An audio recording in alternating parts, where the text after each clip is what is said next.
Right. So, ladies and gentlemen, good morning and welcome once again. I would just like to begin a few words by saying a few words regarding the agenda, even though I run the risk of repeating myself, at least for those of you who were here last evening. So, we have 7 plenaries and 6 parallel forums that lie ahead. Given SEPA and SLRC's work, the 7th plenary, that is the one on livelihoods and social protection, should have perhaps come first. That it comes last is deliberate. We are seeking to build a conversation, starting with areas that are not necessarily zones of comfort. We hope over the 3 days to keep opening it up in the plenaries while we continue to deepen it in the parallel forums. The parallel forums, I must stress, are not miniature plenaries. We seek to explore some very specific policy concerns in depth, and we even actively sought participation of government in several of them.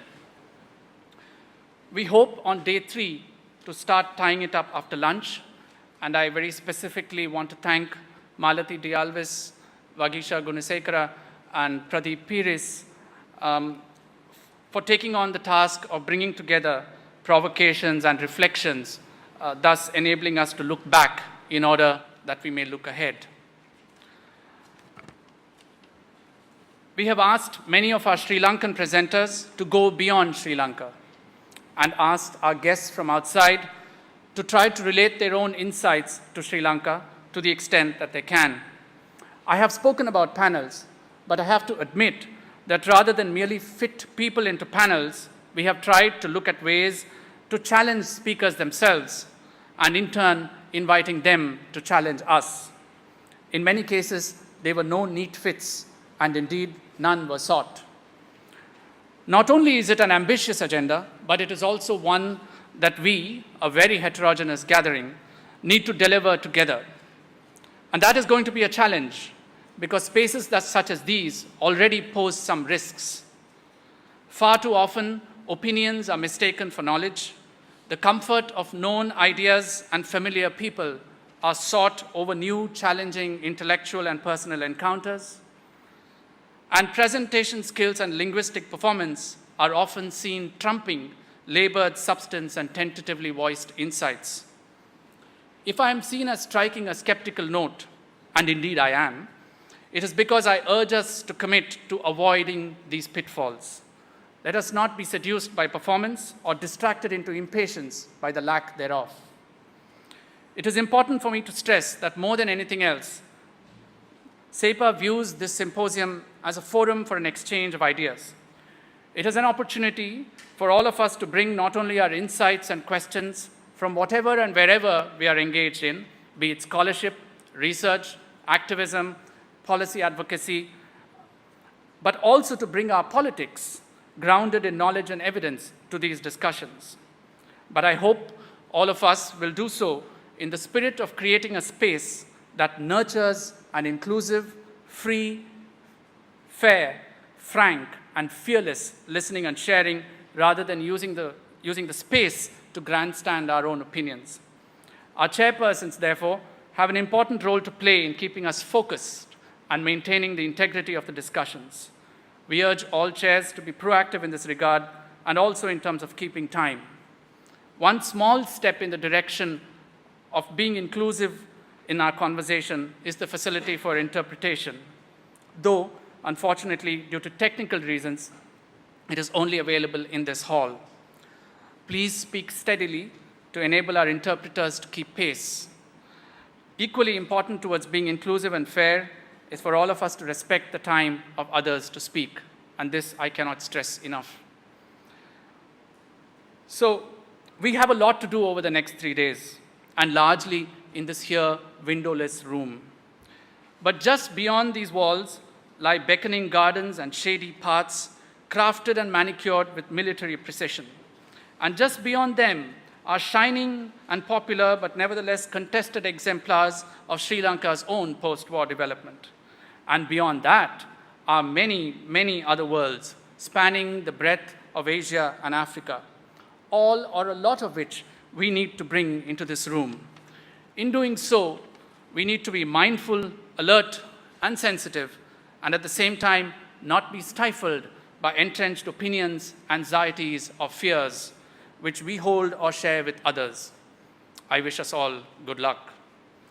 It has been an intense journey for all of us involved in preparing the symposium, and I want to thank everyone involved, especially SEPA staff, volunteers, and also the speakers, discussants, chairs, and all of you participants. Before I conclude, I also want to remember the people who could not make it. The case of one such person cuts to the root of the theme of the symposium itself. Dr. Alfred Babu was forced to flee to the USA from the last round of conflict in Côte d'Ivoire, but could not get travel documents to attend the symposium. We lost at least 3 other speakers from Africa owing to Ebola-related visa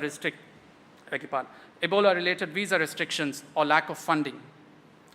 On that sobering note, ladies and gentlemen, it is time to kick off.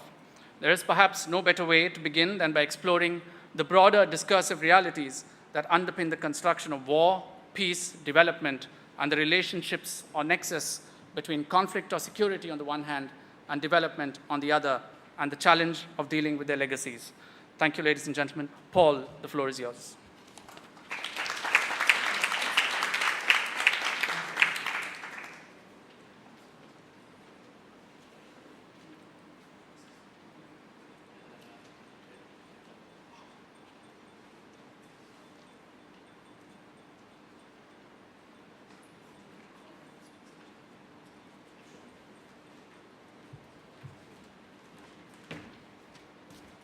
Hi everyone, last minute hiccup on the running order. We've got the first panel ready to start, and we have a running order. So we are privileged to have David Chandler do come up, Professor of International Relations at the University of Westminster. He's the founding editor of the Journal of Intervention in State Building and Resilience, International Policies, Practices and Discourses. His recent books include Resilience, The Governance of Complexity, out this year. Can you see what's there already? It's out in May. So hot off the press and available from Routledge. Freedom versus Necessity in International Relations, Human-Centered Approaches to Security and Development, Z Books, International State Building, The Rise of Post-Liberal Governance, and Hollow Hegemony, Rethinking Global Politics, Power and Resistance. So welcome, David. We're also privileged to have Aisha Siddiqa. So do come up.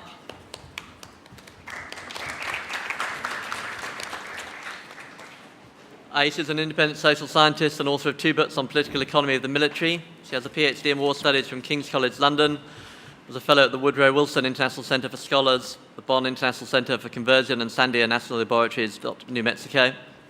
She taught at various universities such as the University of Pennsylvania and Johns Hopkins in the USA, and written on civil-military relations in South Asia. Also a civil servant and served as the first and only female director of the Naval Research for Pakistan Navy. Welcome, Aisha. We have David Moore. Do you come up, David? Who I will find somewhere. As professor at University of Johannesburg, received his PhD from York University in Toronto in 1989, and has taught in Canada, Australia, and South Africa. His research and writing concerns the political history, political economy, and politics of Zimbabwe, development discourse, political economy of violence, war and development generally. Welcome. And finally, Jennifer. Jennifer might have to help me out. I'm going to pronounce her surname wrong. Hindman. Professor of Social Science and Geography at York University. She's the director of the Centre for Refugee Studies at York University in Toronto, Canada. Her research focuses on the geopolitics and humanitarianism and securitization of forced migration from conflict zones and refugee camps to resettlement in North America. She addresses the intersection of war with the Indian Ocean tsunami and is the author of Dual Disasters, Humanitarian Aid after the 2004 tsunami, also of Managing Displacement, Refugees and Politics of Humanitarianism, and co-editor of Sites of Violence, Gender and Conflict Zones. Welcome. And so the running order is going to be David, Aisha, David, Jennifer, and I've realised that doesn't help very much. David Chandler, Aisha, David Moore, Jennifer. I've got these. So I won't have the please stop on top, that might be unfair. I'll be reasonably fierce on timings. We want to have time for discussion and plenary questions and answers. So I will be fierce on timings. We're going to run the first two speakers and then pause for some questions and discussions, and then have the second two speakers and then run the session. So on that note, I don't think I've got anything else to add to what Vijay and Priyanthi said about the sort of spirit of the symposium and of the discussions. Do enjoy the presentations, but then feel free to sort of question and challenge them. And so over to you, David. Thank you. Can I stand here? Hello? Excellent stuff. So it was going so well, but I thought that I would, I guess, talk to the general theme of this panel. So looking at the program,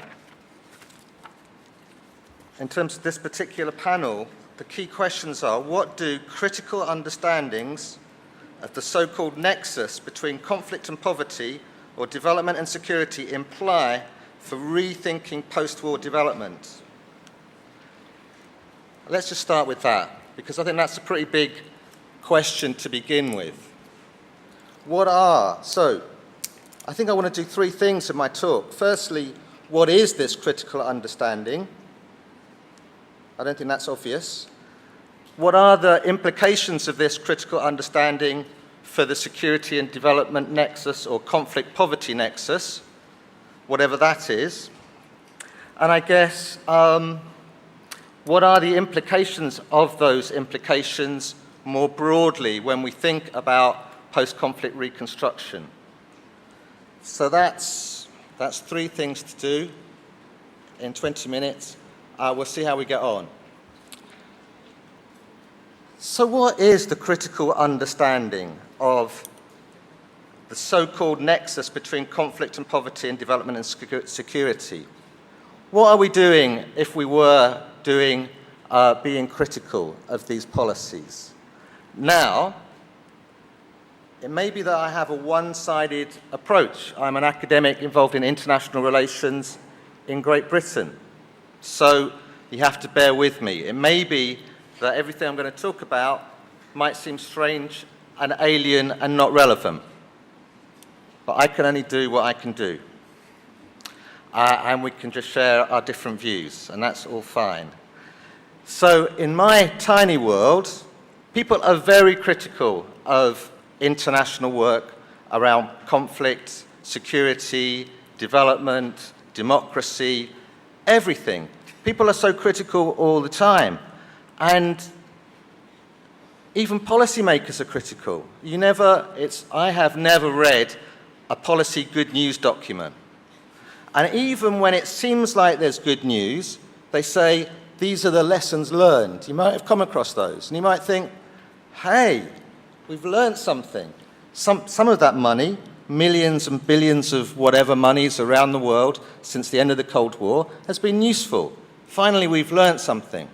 And then you open the document, and all we learn is that what we previously thought we knew wasn't right. And then you get right to the end, and that's it. And actually, we haven't learned anything. All we've actually done is unlearn stuff. All we've learned is that we need to be more reflective and more critical, and we need to think more, and maybe pause more, and be more reflective. And we've learned some things, but they're not exactly helpful. They're not exactly the positive solution that we were thinking might have derived from all that work of all those good people in all those nice institutions and the things they were doing. So it seems that critique is commonplace. In fact, it seems impossible not to be critical. No matter how engaged you are, even if your life depends on it, and your wages and your funding, you're still going to be critical. And that's already peculiar, if you ask me, and it's not normal. For hundreds of years, People quite happily did the most ridiculous, meaningless, counterproductive policies, but they thought they were great, and they did more of them. They weren't critical whatsoever. So even beginning to think about why it is that we should start with critique and why it's so easy to be critical is already a sort of problem. That's the first point. Well, no, it's not really the first point. It's the first point in the first point. So, what is this critique that we can all do without thinking about it, that even policymakers can do? How do we understand that critique? How does that critique work? What is it that ties them together? Or is this critique different in some way? You would think it would be normal if we're thinking about all these different areas of policymaking in all these different parts of the world, those critiques could be different. As if anything as useful or as positive could come out of the critique, as in at least thinking about why there's some differences. Because even then, we might have learnt something real that we could use in the world. I'd like to suggest that the critique is exactly the same, whatever we're looking at. How does this critique work? So maybe we could say there's three aspects, which are all interlinked and the same, because the critique is pretty mundane. And the critique normally goes something like, these policies are too optimistic. Obviously, people are trying to do something good in the world, it hasn't worked, too optimistic. And quite often, when if we're super critical, rather than saying it's too optimistic, we say it's too hubristic. That actually there was something bad already with this aspiration to transform something. It was hubris. It was a bad idea. It wasn't a good idea to think about changing things in the world. So how is it that we already know, essentially, that there was something bad going on with a desire to get rid of poverty or to end conflict? That hasn't always been the case. What is so bad about it? Why is it even hubristic? No matter if you're a humanitarian or whatever, no one can survive.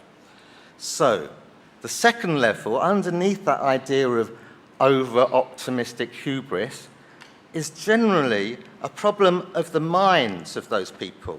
The people that got sucked in the 1990s into some transformative set of practices in the world. What's wrong with their minds? What were they thinking of? It's quite often what we, maybe not everyone here, but quite often you read books and people that were really keen on transforming things in the 90s now say, what were we thinking of? What was going on? Were we all on drugs, or what was happening? How did we imagine that we were going to globalize liberal norms and democracy and end conflict, focus on issues like the environment, that the end of the Cold War meant we could just solve all those problems everywhere all at once? We know what was going on. And everyone thought it. Everyone did. And if you said anything against it, you were accused of being really conservative and reactionary. Anyway, what was going on in their minds? Sometimes we say liberalism was going on. And we now use that as a rude word, just like trying to transform something is evil and hubristic. Being liberal. Where I come from, maybe not here, just saying how I see it. That being liberal is problematic. Now, what's wrong with being liberal? The way that people tell it, the critical discourse, is that it's universalist. Well, obviously, not obviously. They say a few things. Universalism is just one of the small swear words that they use. The really big swear word that they use is that it's reductionist, whatever that means. Generally, they say things like, it's universalist, it's reductionist, and another swear word they use is linear. They all essentially mean the same thing. Essentially, they're all saying that this thing called liberalism has this way of thinking which is universalist, reductionist, and linear, and that's causing all the problems. That's causing people to think that they can transform things and that they can set goals and that they can, even worse, be instrumental. That's another swear word they use. Instrumental. It sounds bad already. But clearly, the aspiration to do something in the world means having a set of understandings about, often causal understandings, about if we want to achieve this, what might we need to do in order to do it? What might we need to understand? What might we need to intervene in and change to have consequences that we support and agree with? The critical view is that this is a crazy liberal hubristic understanding, that there's some iron laws, there's some way that we can have universal understandings of what's right, how things should be developed, how we can have security, what democracy is. And that's not just bad enough, those goals, but also the means. In the 90s, and until fairly recently, we had policy people developing policies as if they could just take those policies out anywhere in the world. This is the way we do security. This is the way we do development. ABC. We don't do it anymore, well, some people still lucky enough to get some funding to do that. Generally, we think that's hubristic and terrible. The world isn't like that. And we also think it's reductionist. Reductionist is really key because reductionism enables instrumentalism. Because in a reductionist world, we do A, we put in A, we give money for this or whatever, and we expect outcome B to happen.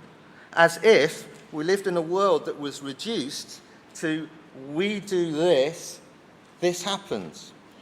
And not only is that really reduced, that we do one thing and one other thing always happens, but we think that's going to happen everywhere, whatever the time of year, whatever the time of the century, whatever the place, whatever the conflict was about. How did we ever think about causal relations and instrumentalism like that? How did governments ever have programs that, or ideologies? It's unbelievable, the stupidity that we had. Anyway, let's say that that's the critical approach, generally, or something like that. Some of those aspects. I could be a lot more radical and say that this evil liberalist, universalist comes from a history of colonialism, imperialism, hierarchies, exclusions, it's gender-based, all those other things. But even if it wasn't all those other things, it would still already be as bad as I've already told you, even without all that stuff. We don't need to do that, although we can. Anyway, I think that's the critique. And I think it's a fundamentally powerful critique, which even policymakers understand, even governments go with. It's a critique that it's very difficult to stand against without seeming to be evil and hubristic.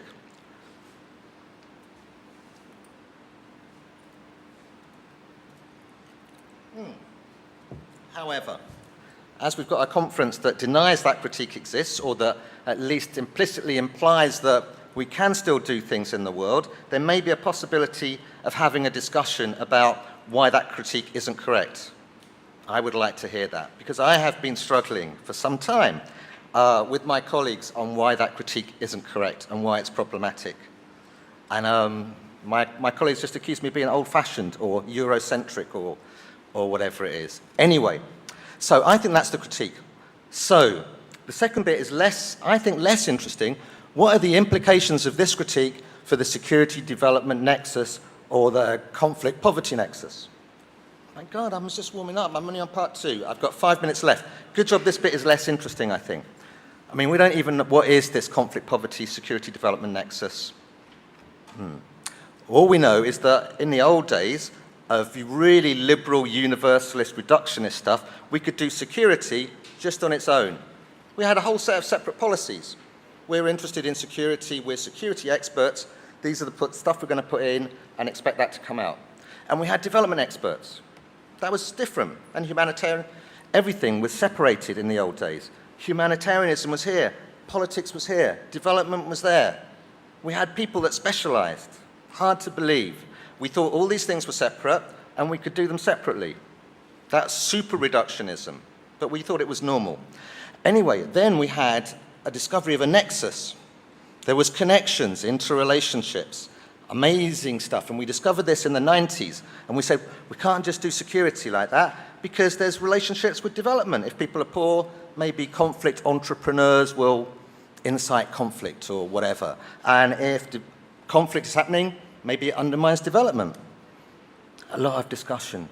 And once we got into that, relationships between things, our whole world started to disappear. Because if you think too much about the interrelationships of stuff, Even you don't exist as an individual thinking, because you're an embedded subject and your ideas come from somewhere else and you're entirely dependent. The whole idea of, anyway, let's not go, we don't need to go there and we haven't got time anyway. But relationism brings in an entirely different ontology, or understands the world entirely differently, and has fundamental implications that we might need to think about if we're doing security development. So in the 90s, they had a security development nexus, relationships. The experts in the whole world, they had a big argument. Is security first? Is development first? Are they equal? Do they have spiraling things? It really got confusing, and no one really knew much about what to do. There was a small debate. Some people said, this nexus thing is actually worse than what we had. It's more interventionist. It's more reductionist, because the implications of this nexus is that we need to know more about these societies. We need to know what those interrelationships are. And therefore, we need to intervene more and know more. My colleague Mark Duffield would argue that this security development nexus is just a way of more intervention at a much deeper level at the local community to interpolate passive subjects ready for markets and biopolitical global governmentalities and bad things. And the security development nexus, rather than learning more about relationalities, was a bad thing and intervened more. There's a whole lot of Foucauldian discussions about, we don't need to go into it. Other people said, well, actually, this discovery of relationality seems to be quite useful for Western institutions, because now they can explain why they failed, and failed again for a long time, over hundreds of years. Or if you think the world started at the end of the Cold War, all those interventions that were enabled by the end of the Cold War. We're now beginning to learn a whole load of lessons about relationality that says we might have the best intentions of the world, in the world. We might not be evil capitalists and imperialists, we might be altruistic do-gooders, but a relational world means we can't do a lot, because we have loads of money, the best programs, the best MA students going out and reforming governments and stuff. But in a relational and non-linear world, our ideas, our programs are not going to have a linear outcome. We do lots of great stuff, but bad stuff might happen. Why is that? Because the world is not blank and empty. We cannot put in A and get out B. We have to think much more about the societies that we're working with, the complex histories, ethnicities, relationships, ideas, normative communities, peer groups, more and more and more and more. And then you realize that that failure was really just a result of liberal modernist understandings that thought we could just go around and transform things, and that how much ethical values we had, or money and resources, was all that it took. We learned through the nexus that actually it wasn't like that. That even though we did want to do stuff, even though people needed our help, the world was much more complex. So you could argue, possibly, that the nexus was about intervening more, or you could argue the nexus was about, phew, now we don't really have to work that hard. Now we can just get some undergrad students to go along and do experimentations and stuff, because we all know that it's not about how clever you are or how moral you are or how much resources you are. And the more we learn about relationality, the more we learn that actually the people on the ground were much better at it than we were. And in fact, we shouldn't even have these goals and aspirations to transform things, which just turn out dissing people and their lives. We should be more celebratory. We should be going out celebrating communities and how they cope and how they're resilient, and how the worst thing in the world would actually be for us to intervene, because the unintended consequences of us trying to help, we know, history has shown us over hundreds and hundreds of years now, that will just make things worse. And actually, it's possible that there's a reason why the world is now telling us that. And I know I've only got 1 minute, and I know it seems counterintuitive, but it's just possible that during the Cold War, we were interested, not we necessarily, that Western powers were interested in the rest of the world because they were competing in this global ideology, capitalism, communism, lefty, right, politics, geopolitics, strategy, where they actually cared. what went on in different countries. They didn't care in the way that we might care, but they cared in terms of their own interests and political allegiances and markets and contracts, all those things. And it might just be that with the end of the Cold War, the rest of the world became less important, that the Soviet Union sort of left and imploded, and then the Americans thought, well, there's much less at stake. We'll let the UN and the EU and the African Union and the NGOs and the school students, anyone can do international intervention. But the fact that we're doing more intervention, possibly, doesn't mean that the meaningfulness and the stakes of those interventions matter so much. And so in that world, it's quite useful that we've discovered complexity and relationalities, and the power of the West erodes and erodes and erodes. I don't think it's a coincidence. So what I'm sort of saying is that even if we did construct modernist, universal, reductionist, linear frameworks in the interests of power, it's also possible that we're constructing complex, relational, and non-linear frameworks that also seem to fit our understandings and our interests, whoever R might be. Anyway, the only point, I know, he hasn't put up the please stop. The only point is that it's very easy to be critical, but it seems much more difficult to understand why it's so easy to be critical and to be critical of the ease with which it is to be critical. So those are some of the points I just wanted to raise with you. Thank you. Thank you. And sorry to cut him short. We'll open for questions after we've heard from Aisha.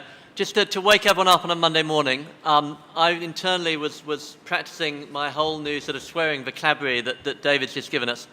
So your task for the next 2 minutes while Aisha's getting ready is to stand up, look at your neighbour, and swear at each other using the new swearing vocabulary. Go on, give it a go. You linear reductionist policymaker, you. Go on, no, I'm serious. Stand up and swear at each other. You've got to wake up a bit.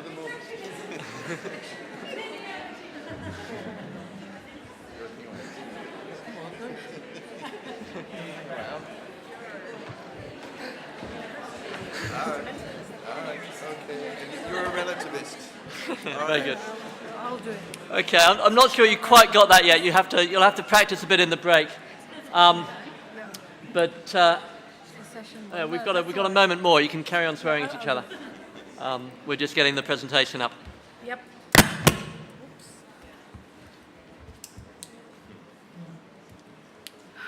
Are we ready? We're good. All right. Thank you. First of all, let me thank the organizers, Vijay in particular, to invite me here. I want to thank him on two counts. One, bringing me here to speak to you, and the other is bringing me back after like over 10 years to this lovely country, Sri Lanka. I mean, I came here first in 1977 and absolutely fell in love with it. Just imagine coming from Pakistan to a country where you had at that point in time 97% literacy in Sri Lanka, and even the beggars were reading English newspapers.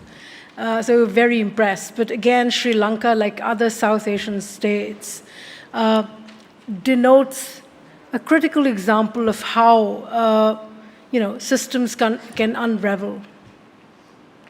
It poses a lot of questions, and so do other countries of South Asia. Now, let me take a step back from David. David has talked about development and security nexus, and he's raised some very critical questions. I'm sorry, I'm completely ignorant in development, but I look at development from a security perspective. Yesterday, I was here for the inaugural, and I thought, for a minute, I thought, what am I doing here in a conference which talks about post-war, development? I'm a person who's trained in talking about war, about conflict. I'm sure, conference organizers tend to make a lot of mistakes, and this may be one. But going back, I think, are we in a hurry to define an area, a region where conflict where war fighting has come to an end as conflict-free? I would like to pose a question of what do we define as conflict, as end of conflict? Violence does not necessarily mean that when guns are no longer when guns are being used and fired. Conflict and violence is also a threat of it. So seemingly, we can have an end of war, but we may not have the end of war. There's a lot of institution building. Yesterday, Dr. Luca talked about institution building. There's a lot of institution building which needs to be done before we arrive at a stage when we call societies as post-conflict, where different communities begin to talk to each other. You know, when I look at the question of violence and conflict, and this is what I want to, these are the questions which I want to raise in my 15, 20 minutes. I think the problem that we continue to have violence and conflict is because of the nature of the state itself. And there are three issues that I want to raise in front of you. I think we tend to have continued cycle of conflict, mainly because there is a change, what has happened in the past 30 years at least. There has been a change in the nature of conflict as well, itself. That is something we need to look at. We have moved away, we've moved away from the post-Second World War lovely days of conventional wars. States do not fight, sadly, states do not fight conventional wars anymore. It's out of fashion. What is in fashion is subconventional and non-conventional wars. Now again, non-conventional, which is nuclear, is not to be fought. So what has replaced it is subconventional wars. And even states have begun to fight with each other through proxies. Now these proxies are connected with communities, with societies themselves. They eat into the societies. And the presence of that kind of a proxy warfare, which has been happening in different regions all over the world, has changed not just the relationship between states and states, but also between states and societies. States have, in fact, instead of protecting societies, they have begun to use societies as a tool of war fighting. And that is a critical development which has happened in the last 30 years. The second is the redundancy of the concept of nation-state itself. Does it work as an attractive bond anymore? And I'm talking about, and I include here societies or states which are more institutionalized than some of our own societies. For example, what is happening in Ferguson in the United States? Or the conflict in many other parts of the country. People rise up against the state. It's become, you see more instances of it because the formula doesn't work. The nation state as a formula does not seem to work. And the issue is, why doesn't it work anymore? In that environment, can you actually create institutions? When there is little acceptance of the state, when there is little confidence in the state. And the question which I ask is, why doesn't the formula work? Now, in order to understand why, I think one of the answers, which is my third point, is skewed distribution of resources and control of the distributive system. The nation state, the concept of the nation state was born in around the concept of communities which would gel together around an idea of a shared history, shared ethnicity, and many more. Come together, elect a leader, select a leader, and whatever the political system may be, there would be a sense of having access to the distributive system of the state. Now, when that doesn't happen, conflict becomes inevitable. And so you see the state with poor distributive mechanisms are likely to collapse into conflict or not recover from it. And here the nature of power relationship and the contest to control the distributive mechanism, which then takes place within a society or between the society and state, becomes very critical. Now, in order to understand that, what I looked at, and once I'm finished with the paper, which I'll hand over to Sepa, I tried to look at it, and one of the very interesting theoretical frameworks that I found was from Barry Weingast, Douglas North, and John Wallace, political economist, American political economist, who looked at the issue of state violence and social order. Why is it? I mean, yesterday, Dr. Luca talked about lack of institutions. The great justice from Sri Lanka, he talked about lack of knowledge of each other and all of that, of lack of understanding of each other's cultures. I think it's not that people don't have knowledge. I think even people who have knowledge, people who are articulate, people who are educated, can also get, in fact, they're known to be feeding the cycle of violence. Why? Because it's about competing interests. It's about the structure of the system, structure of the state itself. Does it actually encourage institution building? Now, what the political scientists that I've named, in their work on violence and social order, what they've done is they identify two kinds of systems. One is open access orders. Now, open access orders, which are limited, or they're limited members of this order. I mean, there are about 25 states which qualify to be in the open access order. Although I have problems with this framework, which I'm going to talk about very soon, but let me borrow and work on this framework. So in open access order, what you see is institutionalizing of system. You have institutions which deter violence because the different elites come together, they agree upon a system which will work. It provides people open access to politics. It provides open access to political support. It provides open access to economy and resources of the state. And therefore, violence is controlled by the state itself. The militaries are in control of the state. There are multiple organizations, therefore, and multiple organizations which not only operate in the public sector, but in the private sector. It's possible to have organizations in the private sector. The civil society is diverse, active, and people realize that there is limited benefits in not obeying rule of law. There's a constant distribution of economic interests, so officials do not engage in rent seeking. In politics, there is multi-party competition, so no one can subvert the constitutions, and institutions define behavior of individual towards each other, the state, and society. And last, the people are treated equally. Now, this is compared to the limited access order, or what these authors define as the natural state, and bulk of the world belongs to this category. What you have is dominant coalitions that limit access to resources. Rents are part of creation of rents for the elite is what gels the elite together. Organizations are personality-oriented. Systems run due to cooperation amongst personality-dominated organizations.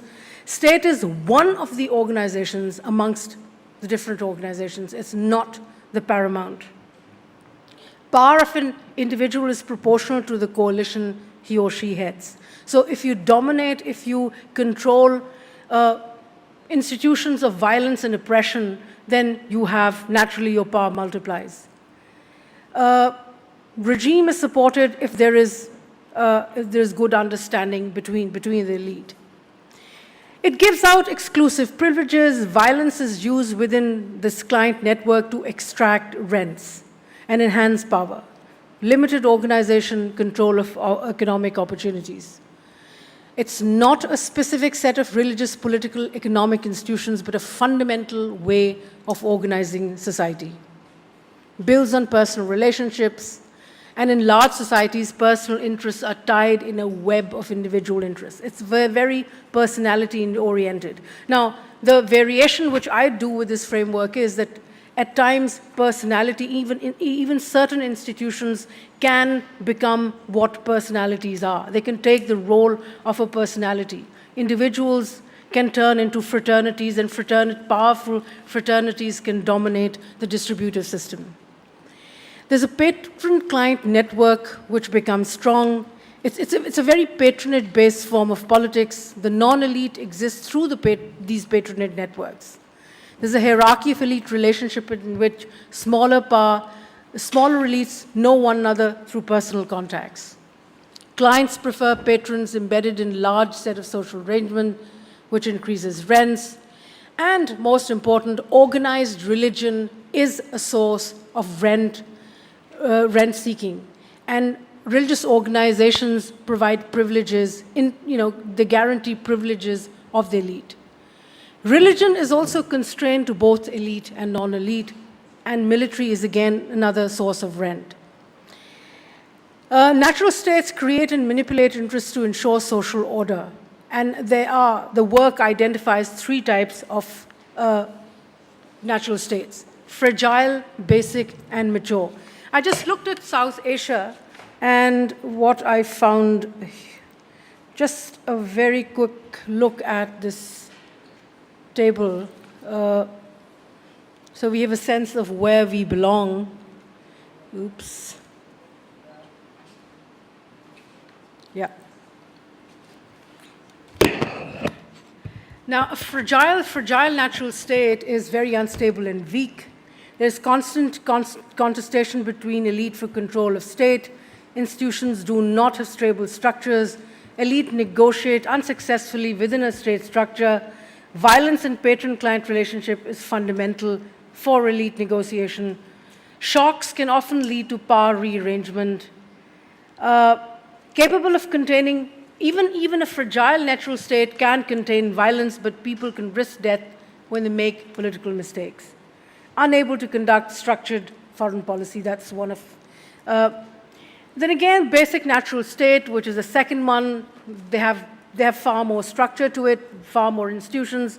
Their public institutions are relevant as public institutions do become relevant as they have many users, they provide solutions, they select leadership, succession, determination of rates and taxes, etc. You have greater institutionalized decision-making, which can reduce violence. And then you have the mature natural states in the system where there is a durable institutional structure. This state, it can use violence, but there's greater structure to it. The system supports elite institutions which are not tied to the state itself. Now because I have 5 minutes left, let me quickly come to my concluding points. That what I've tried to do is present to you a borrowed framework, which it tends to explain what happens, what kind of institutional building, why some societies are different from the other in terms of having or not having institutions. Because the question which would come to my mind is that in an area of region of conflict, why do conflicts happen? It's because institutions are not there, but why are they not there? Why can they operate in one society and not the other? Now, in this category of natural states, fragile, mature, and basic, it's important to understand that states can shift from one category to another depending on maturity of the society and its ability to create institutional structures. Now, what do you mean? How does that happen? Now, for that, dominance of an elite group tends to strengthen patronage. And so, if you want to build an institution, or you want to build sets of institutions, so what needs to be done is melt away that patronage system. That's important. The elite control patronage has to go away. Institution building has to be done, and it's important to understand that, to bring the society, to get the society out of war, and to get to a stage where we say when we need to look at post-conflict development, I think institutional building has to happen simultaneously. You cannot have greater work put into creation of certain institutions, like strengthening means of violence, institutions that generate violence like the military. You cannot have greater effort invested in building up a military and not other institutions. You cannot create strengthen means of violence at the cost of not developing other institutions.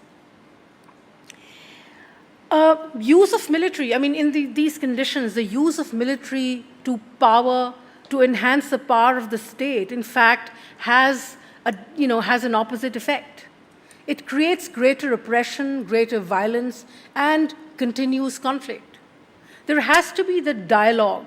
There has to be an institutional dialogue between different stakeholders to be able to sit on the table and, for those communities which do not have a sense of participation in the distributive system of the state, to have that sense that they are part of it. And so, allowing militaries, again, let me stress the point, allowing militaries to expand infrastructure in the name of institution building, therefore, becomes dangerous. You cannot give extra strength to the state's tool of violence. So in post-conflict situations, peace may happen, but it may prove temporary if not accompanied with multiple institution building. It's not about, I insist, it's not about infrastructure only. It is about social reorder. The peace in itself has to reflect that accommodation, that institution building that many conflict situations lack at the moment. Thank you.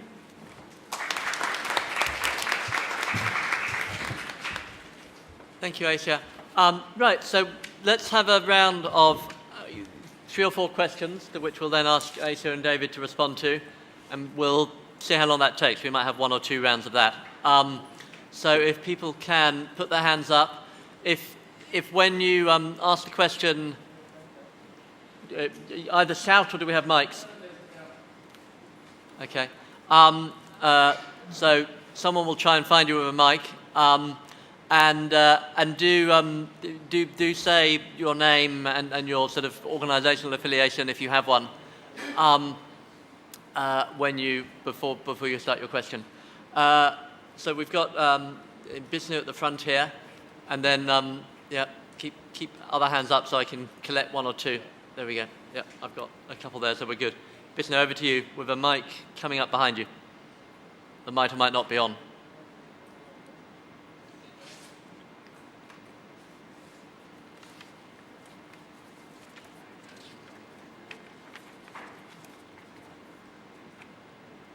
Try it. Can you hear me? No, come up here. Pass the mic. Perhaps I will produce loud sound. David, whenever I listen to you, I feel really. Come up here. We've got one holding up. Why don't, gentleman at the back, why don't you ask your question and we'll pass it on to Bisnu as you've got the mic. Get Bisnu up here and then we'll sort out the other mic. It is a punishment. Thank you, David. I listened you in Istanbul. I was thrilled. When I listen here again, I am so enraged. But this all the concept, how you will be able to disseminate that concept to the powerful donors who are not really able to understand what you said, at least from the practice I can reflect. It will also help me to reflect in the afternoon. And Aisha, I really didn't understand this comparative chart. What was the basis to keep some country in particular, for example, basic natural state and some others? Without that characterization, I feel a bit comfortable looking to my own country and the complication there, and it seems relatively in the basic natural state. So can you explain a little bit more? Thank you. Thank you. That was Bisnu Afriti from NCCR in Nepal, who failed to introduce himself. We'll collect 3 and then we'll ask for reflections from the 2 panelists. So, gentleman at the back. Yeah, my name is Ahilan Kadirgaman, and my question is to both the presenters. In my kind of small world, the concept of imperialism is extremely important. And how would you kind of, I want to bring that onto the table. I think also, when you're thinking of war, the history of war has always had a relationship with the question of imperialism and accumulation. So to Professor Chandler, the question is it that the West stopped caring, or they started caring about different things? I mean, Thomas Piketty's work more recently on the drastic, differences in terms of inequality globally, and also in terms of the powerful classes in the West. So, and the kind of way in which inequality has been increasing since the 90s. And how do we understand that? Is it that they started caring about something else, not that they didn't? And the little world of academics, intellectuals like us, we are just part of that wheel in terms of, and everything is fine in terms of imperialism. And to Dr. Siddique, I really enjoyed your work on military ink. In fact, I think in Sri Lanka we need that kind of a work to start a debate on militarization. But at the same time, I mean, there are the processes internal to the country, but I find that the whole discourse of failed states, of fragile states, that being part of an imperialist discourse as well. It allows for international intervention on the basis of failed states. We've seen this particularly since 2001 with the war on terror. So to be, I feel that we should be very careful about the use of this kind of tables and categorizing states, because imperialism always had a relationship with third world sovereignty and intervention in third world sovereignty, and how states were, despite decolonization, states were not considered having the kind of sovereignty that the West always had to intervene and correct them, and this kind of tabulation might contribute to that. Thank you. Thank you. And we had a lady at the back with her hand up, so we'll have that one too, and then we'll go back to Aisha and David.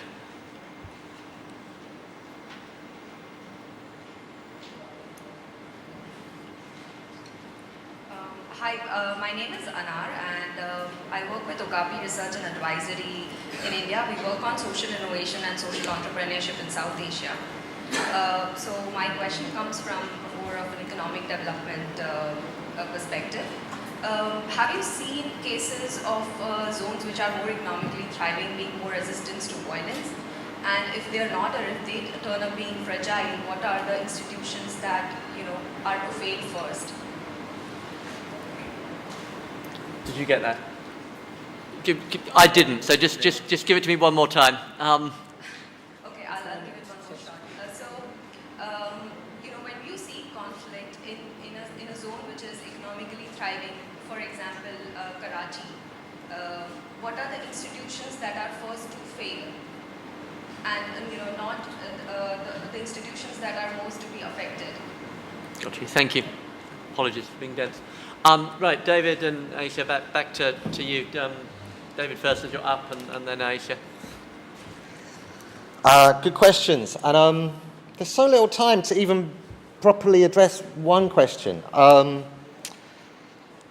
So I just worry that the empirics of the world don't always help us hugely.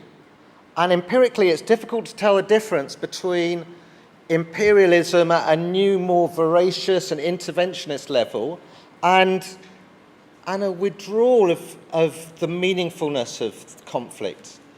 And the reason for that, the world is less clear. When people talk about complexity and interrelationality and stuff, and the difficulty of governing and of policy making and of being critical, it's because it's sort of true. Because the world that produced clarity was a world of conflicts which were cohered ideologically. And all I'm sort of suggesting that if that world is less apparent than it used to be, it makes everything difficult when it comes to political theorizing and political policy making. That's all that I'm sort of suggesting. And that difficulty, I think we can trace without being rocket scientists. We can trace it from a hubristic confidence of transformation and universalization, liberalism, to what Aisha was talking about, neoliberalism. where we don't live in a universal, liberal, linear world. We have to work on the preconditions that would enable people to become liberal. That was already a defeat and a retreat. That's why we call it neoliberalism. In between liberalism and today, we had neoliberalism. And they said, look at the pluralities and the differences. There's no universals like capitalism, markets, imperialism. People are making their own capitalism and their own conflict and their own development, and they're making it badly. Let's try and understand that. That's already non-linear. It's already, we can't really solve their problems because they're making their own worlds. What's the preconditions for them to be liberal? They started off institutions. If only we gave them laws and frameworks and courts and trained some people and sent them over, then they might become liberal. Then that didn't work. And then they said, maybe we need to work at civil society at a deeper level so that once we've changed the laws and given them institutions, those institutions can have more of a relationship to the society. And from 1990, let's say crudely, internationally, because that's where we're doing the policy experimentation, from 1990, the complexity, the relationality, the differentiation of the world became clearer and clearer. And that critique of universalism and universal rationality, the universal ability to have democracy and equality under the law, that critique, initially we called it neoliberalism. It said that rationalities are plural and socially constructed. Neoliberalism works on a level of the problem rationality. What are the preconditions to enable people to do markets and democracy properly? And in the last 20 years, it was problematic and contradictory because it had the same goals, peace, development, all the rest of it, but it was sort of anti-universalist. It said we have to go deeper into the complex social processes, the preconditions of the preconditions. You know, and then we ended up working in schools and preschool because we had to go back further and further and deeper. And at the same time, those intervening people were promising liberal universalism, democracy and peace. It was a hugely embarrassing set of moments. And we call that an understanding, epistemological, an understanding of the rationalities. It was in people's heads that was the problem. And all I was trying to say is that more recently, neoliberalism has been understood to be not really working. And then we had a shift to an ontology, a relational understanding of complexity, where we don't have to go deeper and deeper with causal determinations. If we work at people at schools and then civil society might work, then institutions might work, then they might choose peace and democracy. We've sort of said, no, actually, the world is complex and interrelated. It isn't determined like that. We can't set goals. We can't do social engineering on the other side of the world at the deepest level of history and social interrelations with the hope of transforming it. That's what Douglas North and all those people did, you know, from the 70s onwards. It was a good way of explaining differences and how they're always going to exist and how capitalism's not to blame, but it wasn't a way of doing policy. And more recently, we're developing a different way of understanding, that people have coping capacities. We don't say their rationalities are problematic. They've only got a problematic rationality if we lived in a liberal, universal, linear world where everyone has to think the same to do the same things. If we live in a complex, plural and differentiated world, then local understandings and coping mechanisms and resilience and pluralized forms of knowledge are exactly the only ways in which we can deal with ongoing problems and crises. Wrap yourself up, David. Sorry, yeah. It's a speech, not an answer. It was more like a big exhalation. Aisha, and then maybe I'll get you to try and come back to a couple of the questions. Yeah. Vishnu, what I tried to do was, during in my talk, explain what are the characteristics of different states. And I thought that you would then sympathize or appreciate these categories. But I would repeat, the category fragile, basic, and mature depends on the nature of institutionalizing different power structures. Now you may not, we can, and this is a work under process. I think there has to be interim categories put there. I'm working on it. But I think this is to give an idea of where patronage systems are very strong, where actually, it explains, the table explains where different states of South Asia, Asia stand. So it doesn't mean that there's going to be constant violence in a category like fragile state, but the likelihood of patronage system generating violence becomes very high. They are not institutions, they are personalized institutions. Institution building, in fact, then becomes very personalized in a fragile natural state. But as institutions build up, you see that increasing.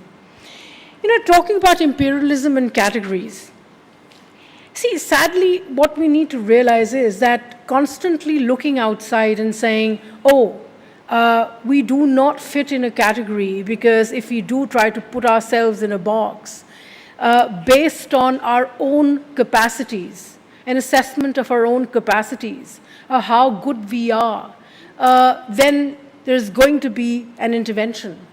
In fact, when you talk about imperialism or neo-imperialism for that matter, it has always that local driver within the societies. Now, how do you fight back imperialism? How do you fight inequality is to address what is the nature of the society itself. I mean, if we are fragile, yes, we are fragile. I mean, I come from a country where, at this point in time, as I stand and speak here, there is a political war taking place. I mean, which category do I put my country in then?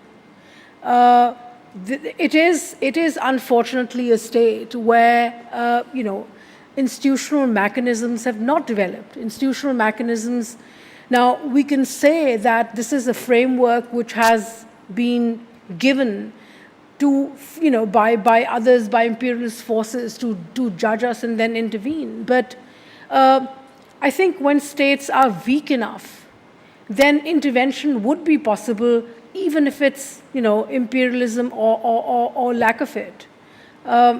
So that fragility, an assessment of where we stand as states and societies, and what needs to be done to bring about improvement, be it creating new institutions, it is critically part of that research, which educates us, which would help us, our own societies, to get rid of those problems. Now, there was a question at the back on what institutions need to be strengthened or what institutions collapse in a region of conflict, especially in a situation where economies are doing well. I think looking at how well an economy does, if you have new roads, if you have new infrastructure, I think that's very elusive. That in itself is no indicator that violence is not going to break out or that conflict is not going to happen. There is an economy. The problem with a fragile state or problem with a natural state is that the economy or the economic cycle itself is driven by patronage. So, you gave the example of Karachi. I mean, Karachi, what has happened over years is that there are new mafias which have emerged.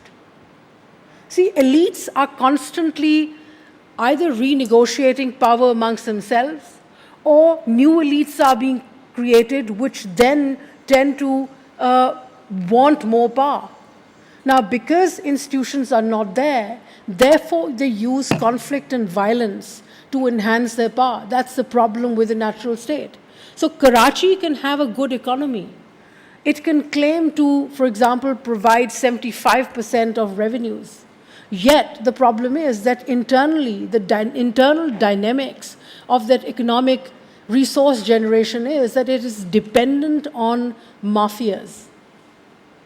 The new mafias, I mean, they're religious mafias that have emerged. They're ethnic political mafias that are there. And they are the ones which then drive the system.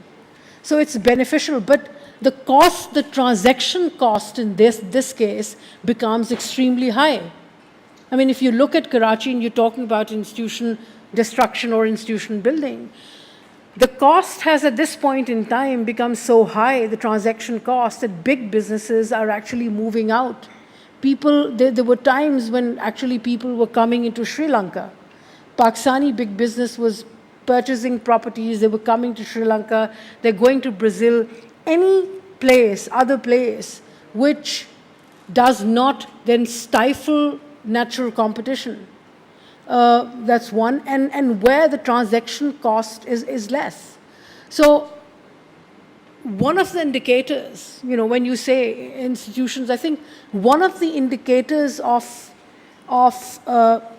not the collapse of a system, but one of the indicators that the patronage system has begun to damage the society and the state is when you begin to see more movement out, when actually the conversation stops. Thank you. We should move on in a second. David, on Bisney's point about sort of how willing donors are to embrace a sort of non-linear, complex world, I wonder if you wanted to sort of give your State Department official example. Yeah, but in my experience, often policymakers are much more critical than Foucauldians and Deleuzians. And I was just saying to Paul the other month, I was at the State Department, and one of the officials there in the Washington State Building thing was saying how we had to give up on having goals and imposing things, and how we had to give up on selecting groups that we wanted to work with, because that often had perverse and unintended effects. And then he said this sentence. He said, we have to find the organic processes and plus them up. I said, I don't believe you said that. Say that again. This is the US State Department finding the organic processes, not choosing anything. They're just there. I mean, that's already ridiculous.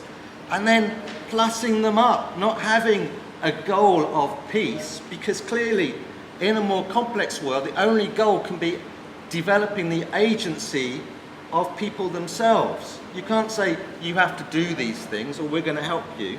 So the world seemed to implode into finding what was there organically and helping them be more organic, not bringing something, not transforming something, criticizing something. And then you begin to realize the real problem of intervention. How can you do it? How can you even do solidarity today without unifying, homogenizing, and being problematic? It's not just governments. Anyone involved in any sort of politics cannot do it in the way that they used to do it, regardless of how much they want to be imperialist or anti-imperialist.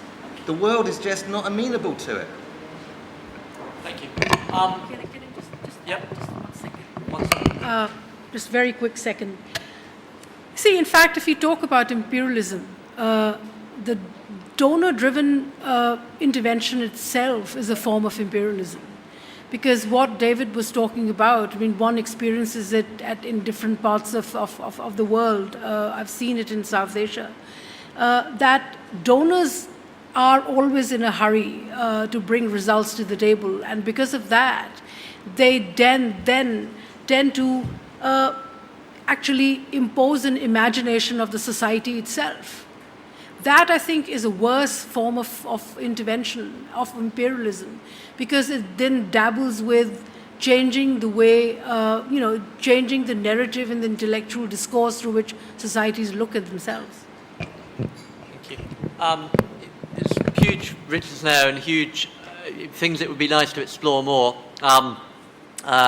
Anar's point about sort of economically successful post-war situations, I think, is relevant to Sri Lanka, as was Aisha's point about militarization. So there's lots for us to get our teeth into. I'm conscious, though, we've got 2 more speakers to listen to. So I'm going to move over to David and then Jennifer so that we have time. We have at least half an hour at the end for some more substantive discussion. So I've seen hands going up. We'll try to do our best to be able to get through 2 or 3 rounds after the speakers. So I'll be strict with you on timings. Over to you, David. Thank you, Paul. Thank you, David. Thank you, Aisha. Thank you, Vijay. I'll try not to perform. I'll try to be deep and complicated and confusing. And I'll try not to be an organic intellectual. This is what our State Department guy was talking about. Can we find the organic intellectuals in the societies the West is working with to create peace and good order and democracy and happiness and all of these lovely things in the American Constitution? And this, of course, is what Antonio Gramsci is talking about, who's my sort of hero. I apologize to Vijay for not writing this paper until yesterday somewhere. I haven't done this sort of work for a long, long time. I think Vijay must have read a paper I wrote 15 years ago about neoliberalism and post-conflict discourse, and I haven't done a thing since then except try and dig into Zimbabwean history. But maybe that's okay, because Zimbabwe can tell us a lot about all of this discourse. And Robert Mugabe, while stealing white farms and perhaps initiating a process of primitive accumulation, or the initial agrarian revolution, which commodifies land. In Zimbabwe's case, re-commodifying land, which was land in the hands of white commercial farmers, and perhaps turning it into private property, although that's a very contested concept in Zimbabwe now. The government doesn't want to give people private property, whether they're black or white. So we might be witnessing in Zimbabwe a racially twisted form of primitive accumulation, which is what I'm talking about in the long term, in the structural sense. I'm going to be an old-fashioned dinosaur, Marxist, linear, reductionist, and I'm a liberal too, as we were trading our swear words. Jennifer said, "You're liberal." I said, "You're a postmodern, feminist, post-structuralist, relativist," who's now heavily into securitization discourse. It's a very good paper she's going to present, which is very linear and very reductionist. When you talk about security, read this morning's paper. Fascinating speech by the UK High Commissioner from Sri Lanka. Absolutely fascinating. Geopolitics, securitization, discourse of democracy, discourse of humanitarianism. We rescued 12,000 hostages. We are creating peace, development. Today's newspaper is just a perfect example of development discourse writ large. Fascinating. There's my Sri Lanka spiel. We were supposed to bring this. So I'm always going back and forth from deep empirical history, digging in the archives to see how this ruling class developed in Zimbabwe. And then I flash back to good old Karl Marx. And it makes me very confused. And also, David and I had a long discussion. Should we use PowerPoints or not? We both agreed we wouldn't use PowerPoint, but in the end, I'm using this picture because it's an example of what happens when ruling party strategies fail to work within the democratization discourse imposed, to an extent, by the West to a party which is considered as a puppet of imperialism by Mugabe. When that party almost won an election in March 2008, then the stuff hit the fan. Then the state imposed this violence on the opposition, and this is what you got from a key member of the security apparatus of the opposition party. Disappears one night, they find him 2 weeks later in the field like this. The last time I showed this slide was at a historical materialism conference at SOAS. And it wasn't part of the slide I was going to show, but when I was reading this stuff, anyway, my old friend Henry Bernstein wrote me a long letter after this seminar at the Trotskyist Conference International, right? He says, "What are you doing, David? Are you a CNN journalist? What are you doing showing these images of this violence? This is sensationalism." And I said, "I'm sick and tired of this theory where we're trying to understand complexity. What should the West do?" The elephant in the room that I think David left out was China. We are seeing a deep, deep, deep crisis in the international political economy. You watch Obama talking about chemical welfare in Syria. Oh, gee, this is terrible. These poor people. What happens if we intervene? Should we intervene? Should we put all our soldiers back into place like Iraq again? This self-doubt, this reflection, which to be reductionist is a reflection of the leader of a superpower which is in decline, right? Where have they been successful since Vietnam? They lost Vietnam, right? It's been a whole process since the 1960s of deep, despairing discourse. Anyway, we had an election last year and everybody's happy. Mugabe could use his violence or use the threat of violence from 5 years before to encourage people to vote for him. He worked with an electoral running company from Israel called Nikuv. This is a company which makes millions selling its expertise at manipulating elections to countries in the third world. So it's a combination of manipulation, voters' rolls which never get published, 1 million extra voters put on these polls, disappointment among people with the opposition party, an opposition party influenced by donors who say, well, yeah, you have a big rally and you sing lots of songs, but you kind of forget to register your voters, you know? So all of these contradictory efforts to create a democracy in the society which is semi-feudal, pre-capitalist, patron-client. You're seeing a blend of all of these modes of politics and modes of production in one society, which makes it very complex. And as David says, we don't know what to do. Canadians never knew what to do. I'm a Canadian, so you know, at one time we're kind of peaceful, and now we have Stephen Harper, who Jennifer rolls her eyes, you know, heads into the Ukraine, says, yeah, let's just throw these Russians back. Israel, So, if I go back to the roots, this is what some academics do in despair. I kind of go deeply back into how capitalism developed. David is skirting in the contemporary discourses, sees this confusion. I would sort of say, well, we've got a conflict here, and it's within Marx himself. Structural determinism, long-term historical processes. What can we do?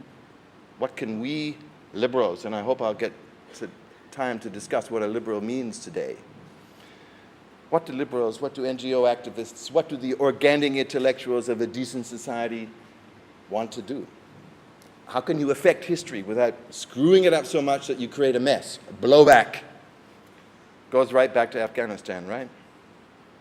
Support the Mujahideen because they're going to destroy communism and the Cold War, and then what do you get?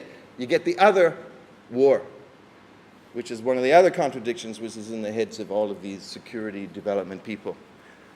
How do we stop the unhappy subjects of development from turning to a fundamentalist religion which is going to end up in the core of our cities?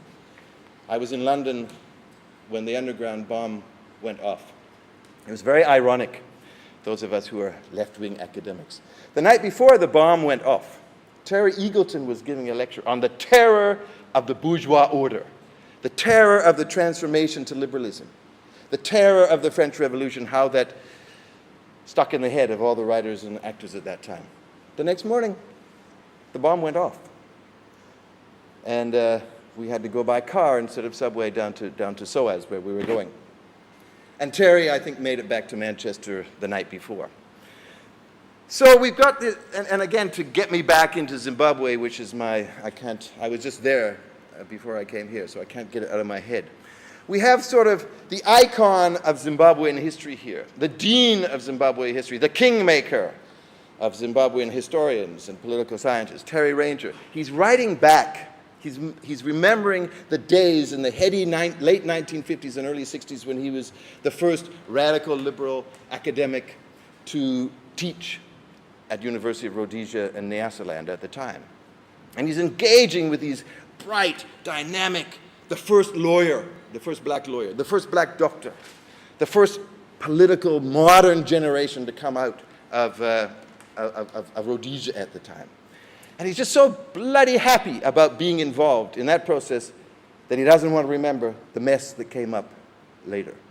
And he uses as his counterpoint the diaries of a colleague of his, John Reed, an English lecturer who was a Marxist.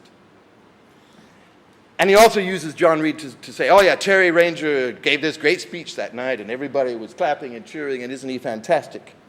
And then Ranger puts doubts on this Marxism as being a fatalistic, enervating, disabling discourse. Puts you into these structures. You can't really change history, but of course, Marxists are trying to change history all the time. As are liberals, as are political actors all over the place, as are people who call themselves conservatives because they're trying to roll back history, right? So, people are making history, but in the conditions that they don't choose. People change history, but it's being changed in ways that they don't expect. We academics can sit back and analyze all this, but not everybody can be an academic, and who really wants to, you know?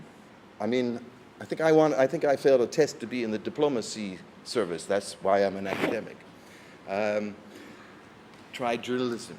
Try being an NGO activist. Try being someone in the state who's working at the nexus of state relations as a state is reforming itself in a post-war situation, which is Aisha was saying. How do we perceive the new elites that are being created in this state that might have been or might be a patronage client state, or I would say it's a state mired in the contradictions of primitive accumulations. It's mired in the process of becoming capitalist, right? Russia and China, they were modernizing states, excessively bureaucratic states which destroyed the old order, as was American history, the British imperialists, the British colonialists, genocide. You destroy the old order. You create capitalism on this old order. But it doesn't happen as quickly in most parts of the world as it did in the New World. In the United States, Canada, Australia, New Zealand, right? Doesn't happen nearly as quickly. Doesn't happen the way the Marshall Plan worked, which of course is a model for development aid, right? The Marshall Plan was recreating a capitalist system. It wasn't creating a new world. Aid, development is creating a new world, completely new, non-capitalist world. And it takes a bloody long time. Global apartheid stays with us. Okay, so at the same time as this primitive accumulation process is going on, the commodification of labor, the privatization of land, the creation of the working class out of the peasantry, all of these things that Marx talks about, divorcing the producers from their means of subsistence, right? The lords give up, are taken away from the propriety over the serfs. The serfs gain a freedom to enter into contracts for labor, but they're also forced to sell their labor because they don't have any land anymore, any access to land, right? They can buy land if they have cattle, but how do you get capital? The thing is with Marx is, when you read his chapter on primitive accumulation, you get this constant to and fro between, oh, it takes a long time, 12th century to 16th century, what was that, 400 years, 500 years? And then you get this discourse of, oh, well, there was this quick movement here, a different moment, more or less in chronological order, Spain, Holland. Then you get to India. Sorry, I'm going over the post-conflict discourse, but you know all about good governance, you know all about the end of neoliberalism and the creation of good governance. I think good governance was kind of, okay, neoliberalism doesn't work, and I think David and I, somebody might ask David and I to discuss our differences about what neoliberalism is, or was. Good governance comes up when neoliberalism is seen it can't work anymore. You can't just create private property and a capitalist order out of nothing. You can't just give incentives for these people who are trying to enter the market. You've got to have a state which will control this, otherwise you get violence, otherwise you get a mess, so you have good governance. But the problem with good governance is that essentially the economists will never trust the state to do it. You can't trust the state, but you need the state. So you're in a dilemma. You're in a real complex situation. We need the state to help us through the transformation, but we don't trust it. If we go back to history, this whole history of primitive accumulation, Oliver Goldsmith, the poems, the literature, the singing about England's transformation from a peasant society to a modern capitalist society, right? Once destroyed, the bold peasantry, his or her country's pride, can never be supplied. A breath can make them, a breath can take them away. Karl Marx, everything that is solid melts into thin air. Everything is uncertain. The destruction of a world order, the destruction of a mode of production, and full of corruption. If anybody wants to read about corruption, read about 17th century, 18th, up to the 19th century in England. Rotten boroughs. In 1831, the borough of Gatton, 7 voters, no voters, few voters, no secret ballot. You buy votes. This is a history of capitalist development, full of corruption. Marx on India. My students do not understand this Karl Marx. Karl Marx hated capitalism, right? But he hated pre-capitalist India, pre-capitalist systems even more, right? So it's horrible what English colonialism is doing to India, but it is destroying these primitive, was he a racist? Was he a Victorian, Eurocentric? Well, you know, this is the debate that David is. But eventually, the Hindus themselves will have grown strong enough to throw off the British yoke, and we may safely expect to see what we see now, 150, 170 years later, a booming, contradictorily developing capitalist society. He predicted it. Was that linear? Was that reductionist? Was that economistic? Was it structure determining superstructure? I'm not sure, except that it takes a long time. And we don't know. So in the meantime, we do democracy. The Iraqis come out with your votes in the air, but we blow it, right? We end up with a caliphate. In Nigeria yesterday, Boko Haram, the people who kidnapped, 200 schoolgirls, they've declared a caliphate in northern Nigeria. They're moving across to Cameroon, Mali. The whole Africa is security discourse. If you want to talk about security discourse, don't give a damn about democracy anymore in Zimbabwe. Just create that cordon sanitaire around South Africa. Protect South Africa, because South Africa has 35% of the economy of Africa in those small little borders. 50 million South Africans, 35% of the economy of about 1 billion people. Protect South Africa. Don't let Bin Laden's heirs come in there. Security discourse. Samuel Huntington, page 23 of the Wall Street Journal, April 23. Samuel Huntington knew that democracy comes in waves. Be prepared for 50 years of authoritarianism. Tunisia, Egypt, Iraq, Zimbabwe, forget it. Security, authoritarianism, reconfiguring of a state in an authoritarian manner. That's what's coming. In the meantime, the organic intellectuals for the discourse of SIPA,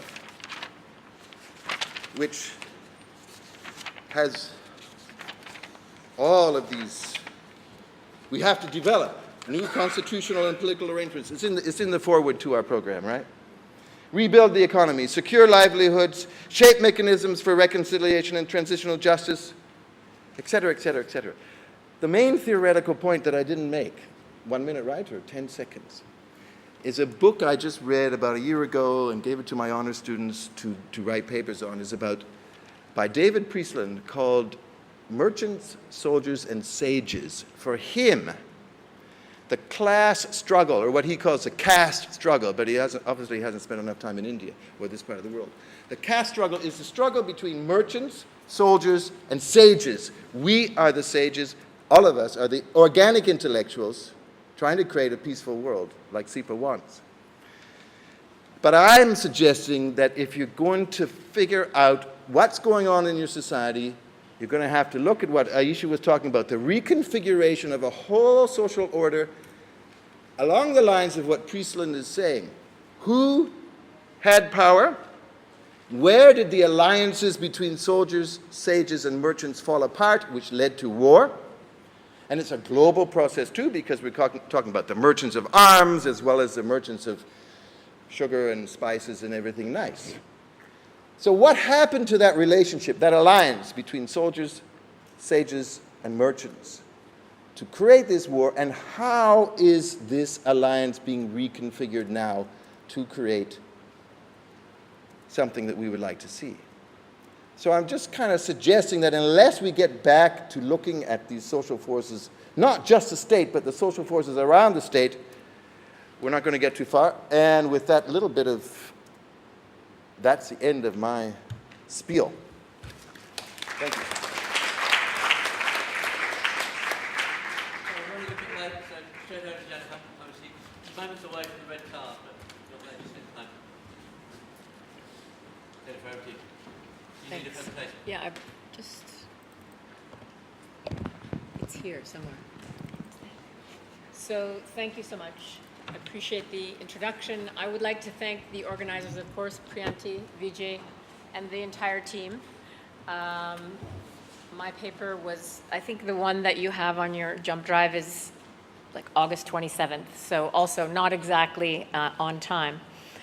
What I'd like to do in the next few minutes is talk about this concept of securitization, which perhaps does not fit with my persona, as David called me, rightly, feminist, post-structuralist, all of those things. So without further ado, my argument has three parts. First, I want to make the argument that fear is a powerful political resource that is at once an expression of vulnerability to political threats, real and perceived, as well as a rationale for security measures against them. And I'll unpack this in a moment. Securitization, then, is the strategy to produce such fear and danger, if you like, as well as a certain kind of consent to what is quite common now, militarized development. Let's hope it doesn't become the norm, but in post-war situations, it certainly is not that exceptional. So basically, securitization ushers in a kind of emergency, dangerous context that requires militarized aid, perhaps, to enable growth on the one hand and meet some of the norms of lenders and others who have a stake in this post-war context, but also to combat the very threats that have supposedly been defeated. And finally, securitized development may seem like the logical outcome in such an environment, but I want to argue that it's not. It's not the only alternative by any means. So let me bring this to, let me bring it down to some examples and so on. But first, a very brief definition of securitization. Not the securitization of stocks and futures in the financial world, but and again, I could go on about. There's a French school of securitization with Bigot. There's a Welsh school. There's the Copenhagen school. I'm not going to bore you with those details. There's a few of them in the paper, but basically, some time ago in the late 1990s, the Copenhagen School of Critical Security Studies introduced this idea as something that analyzes how a social or political problem becomes read through a security prism. So by that I mean it's a process of social construction that moves an area of regular politics into the area of security by employing what might be called a discursive rhetoric of emergency, threat, danger, aimed at justifying the adoption of extraordinary measures. And so, let me just give you one example from Canada, since the Conservative government of Stephen Harper was mentioned. I'd just like to give you a small example of how asylum seekers have been securitized in the Canadian context. So in 2006, this government was elected as a minority government. Hence, it couldn't immediately usher in new laws. It had to start slow, win hearts and minds, and 2 years later, it did actually win a majority government. But in the first instance, the government had decided that it's too expensive to process asylum seekers under the current system. It takes too long. And anyway, most of them are bogus. So you have this discursive shift from asylum seekers, or what we call in Canada refugee claimants, to bogus refugees and to irregular migrants. You have this whole discursive rehearsal for several years. In 2008, when the government gets into power, it starts writing the legislation. We now have extraordinarily punitive legislation for asylum seekers, especially if you happen to arrive by boat and you get designated as an irregular migrant. Things like 1 year of detention without review. Should you be found to be a genuine refugee, you may not have permanent residence for 5 years, which also has implications. You will not see your family for somewhere between 5 to 10 years. So what has happened is you have this extremely exclusionary system. It's very hard to get to Canada now. But you also have, if you do arrive and you are uninvited, you are considered part of the bogus refugee category, in contrast to, and directly out of the playbook of the Australians, the good refugee, the one who waits her turn, who is selected from a camp in Dadaab, Kenya, or in Mae Sot, Thailand, who's waited and waited and waited, perhaps a couple of decades, for a chance to come to Canada. This is a completely discretionary program, the good refugee category. The bad refugee category, I should note, is codified in international law. You're actually allowed to make a refugee claim in Canada because it's a signatory to the International Refugee Convention as well as national legislation. So the punchline is this. After 1 year, in 2013, all this new legislation came in 2012. In 2013, asylum rates in the world went up 28%, in large part due to the Syrian crisis. In Canada, in 2013, asylum rates went down 49%. So that is how securitization of migration, and particularly of asylum, has worked its way out. How might then this apply to development? How are vulnerability and fear used to underwrite development initiatives embedded with violence and or possible displacement? So again, I'll draw ever so briefly. I will bring this back, and the paper has more examples and connections to Sri Lanka, so I'd invite your feedback, comments, objections on that. But let me just quickly trace Canadian aid to Sri Lanka, which is something that I worked on between 2002 and 2008, roughly, so during the period of the war. Canada was taking on good governance and aid effectiveness, and this is one of the statements not specifically related to Sri Lanka, but to the global south, the so-called third world. I don't know, again, I keep thinking that that's not relevant, but then we have the Ukraine, and anyway, things are, that's terminology that's not that important. But here's the punchline from the CETA document, Canadian International Development Agency in those days. Let me just add that that agency has now been renamed Department of Foreign Affairs, Trade and Development. Aid is now explicitly, not implicitly, foreign policy in Canada. So Canada's border is long and open to both commerce and people. Since disease does not need a visa, we cannot be healthy in an unhealthy world. And I mean, Vijay's comments earlier this morning about 3 participants, or at least a couple of people, not being able to get here because, of course, the unhealthy world has been cut off from the healthy parts of the world, and people from West Africa unable to get here. But this kind of language ushers in this precautionary management of geopolitical threats, in this case, public health threats. So number one is, this is a really retrograde way to get global north countries, the populace who may not want to give aid abroad, to give it, because if we don't, look what might happen. But let's give development aid to people in their regions of origin so they stay there, on the one hand, and on the other, for Canada, we need to militarize or at least seal our borders against anyone who is not invited. So again, this is really migration, development, security. But I think that hopefully the pattern is becoming a little clearer.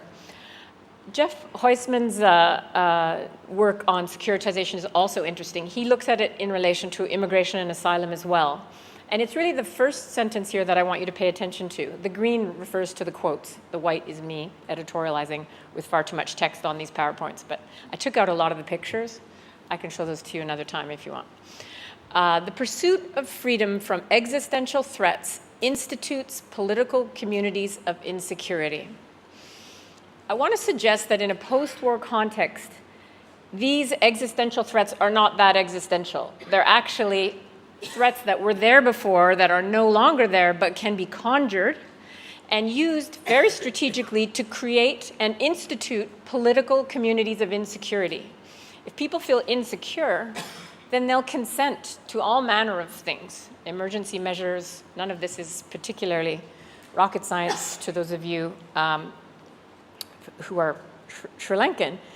But I think, just to finish it off, Hausman says, it's a peculiar process of constituting a political community of the established that seeks to secure unity and identity by instituting existential insecurity. And if you read the Sunday papers, I could give you a number of examples that would fit well with this logic and this thinking. Moving briefly, and I'm not going to refer to any more sort of literature after this, but I think this is an important intervention as well. Eredau and Van Munster look at how decision makers and those who govern try to tame the future in a post-9/11 context in their writing, but this could be in any post-war, post-terrorist, post-danger kind of context. So where there's uncertainty, you're trying to tame the future. This is a world where catastrophe, quote, catastrophe has become once more the dominant political imaginary of the future.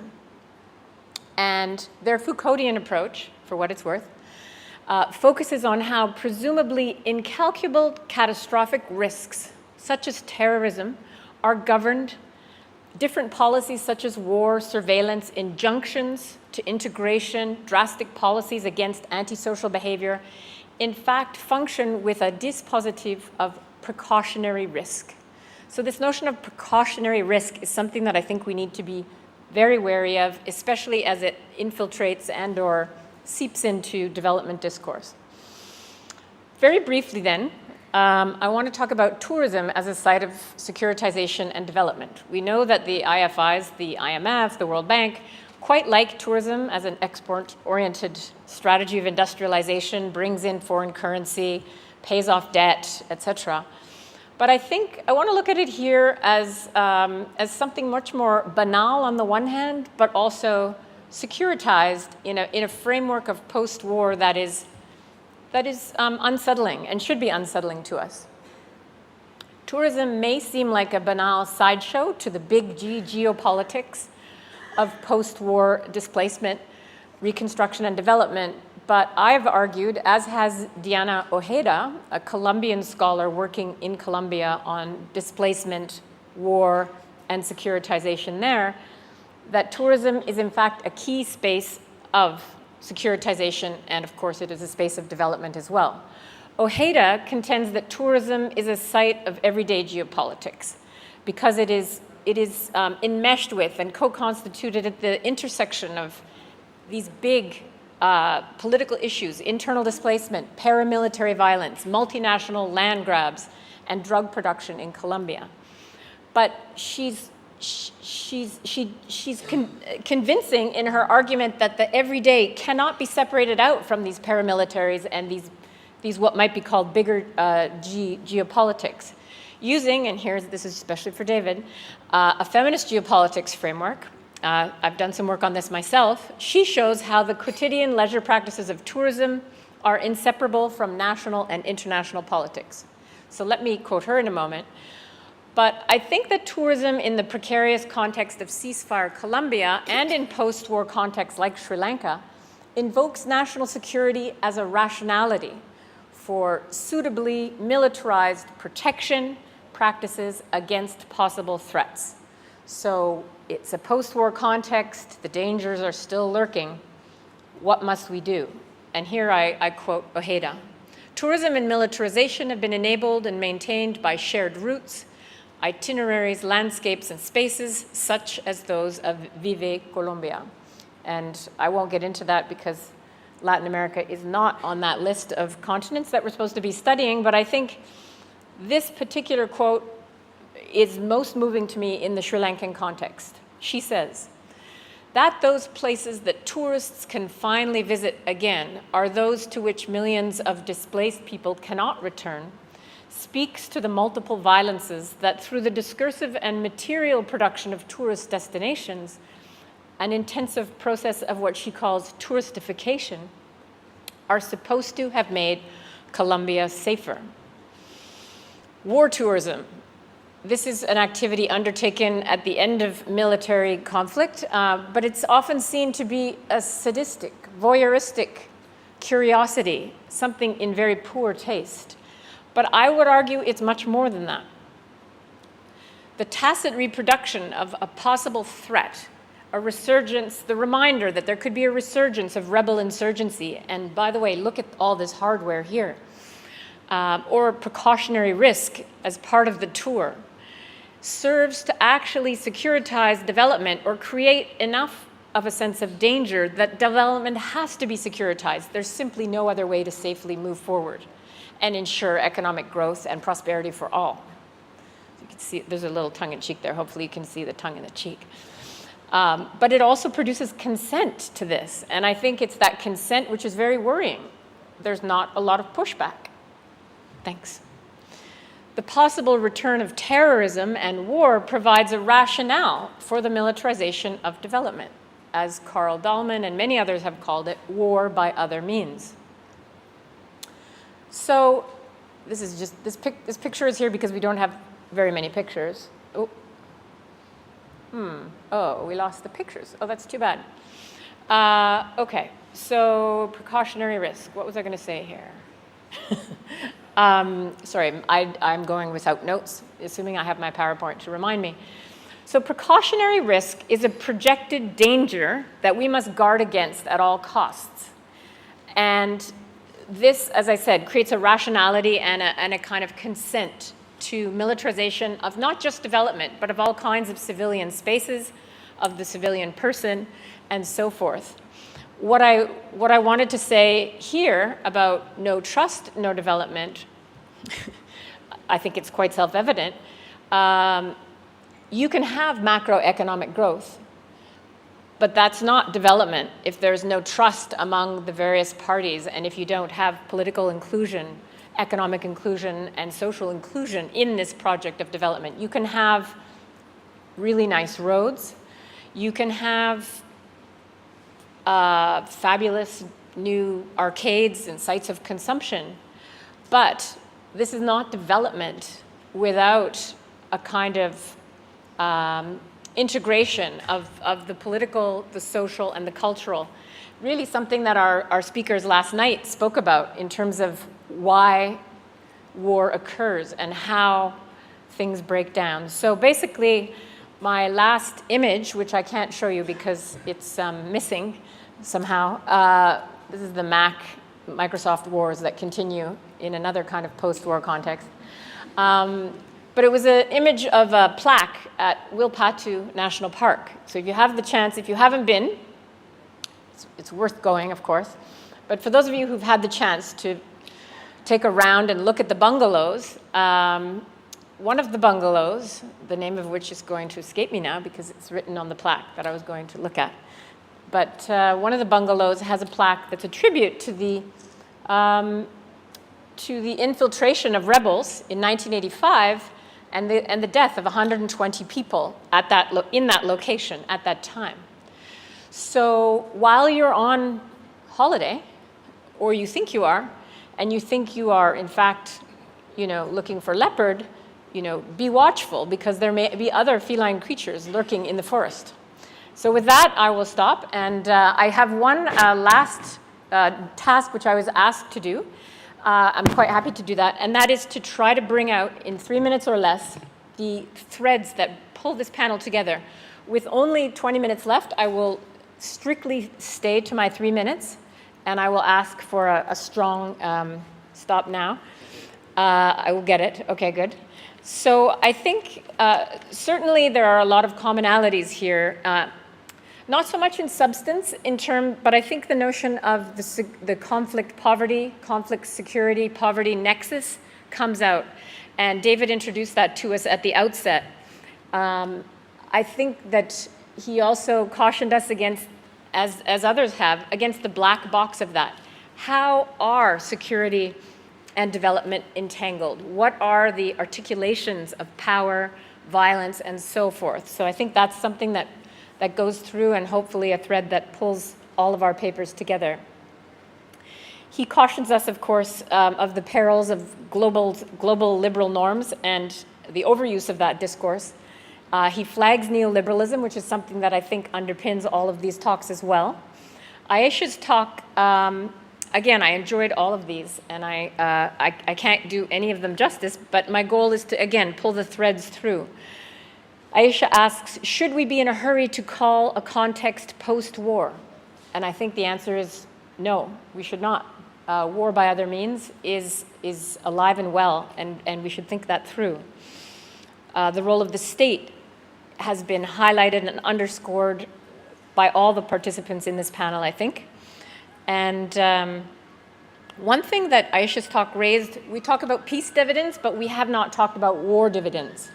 Is it too profitable to give up all of the spending, the profitability of war for certain actors and certain players who may be very powerful? And for me, Ayesha's paper raised that question in terms of things that we should think about. Finally, David's paper, again, picks up on many of these links. I think his paper and mine, even though he reminded me last night that we apparently had an argument 20 years ago. I couldn't remember what it was, but he wins for remembering that we had one. But I think we're both, in some ways, he's talking about hegemony, and I'm interested in the ways in which consent is being produced through securitization. And I actually think the other panelists are well, I hope they're interested in that, even if they didn't speak directly to it. But the nexus of state relations, primitive accumulation, and civil society, which David did mention, is something, along with aid as imperialism, that even if it was not explicitly discussed as much as it should be, we have the aid plenary coming this afternoon, all of these issues have been raised, and I look forward to engaging them and hearing from the rest of you. Thanks again for your attention. Thank you, Jennifer. Okay, I'm conscious we've only got 20 minutes left, that we've had a sort of long morning session without a coffee break, so we shouldn't run over too much. I was a bit fearful chairing this. I thought we might be in for a lot of theoretical abstraction, quite a lot of sort of complex vocabulary, maybe a bit of intellectual masturbation, and instead I think we've got 4 really sort of interesting presentations that, as Jennifer's drawn out, have had more commonalities than I feared they might. We've had new swear words, which has been fun, and we've had the last 3 speakers, I think, talking really interestingly in really interconnected ways about the threat of violence and how the threat of violence in post-war contexts justifies how post-war development happens, and that there's been a real commonality between that. Just to keep us on our toes, at least up here, we've had also Ayesha sort of live tweeting about the current political crisis in Pakistan. So a reminder that these are sort of real-life problems that we're talking about, that are playing out sort of, as we speak in Islamabad. And we had a great phrase from David, how to affect history without screwing it up, which I think will stay with me as a sort of question for how we go about thinking about what we do in these post-war contexts. So over to you. I'm conscious that lots of people want to make a point, so please keep your points brief.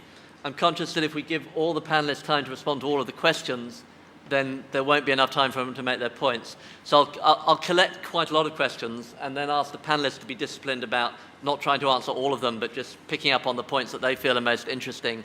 And so if your question doesn't get answered, nobble the panelists in the lunch break and have a more detailed discussion with them then. So stick your hands up, and I'll probably sort of scan across the room this way, unless people don't get their hands up quickly here, in which case Vijay and Julia, and I'll go this way instead. Vijay, go and grab a mic. Oh, okay. Julia. And remember to say who you are.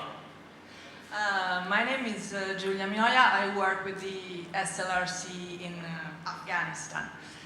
And my question is related to this story from the State Department. I like the idea that comes from this person and having organic example to be plussed up. But I think I'm witnessing something similar in Afghanistan. So what I see is that donors are funding programs related, for example, to the development of markets in small areas of the countries where things are working quite well in terms of, for example, security. So they can access that area. And so we end up having no structural transformation, but having small examples of, for example, access to markets, small entrepreneurship that are working.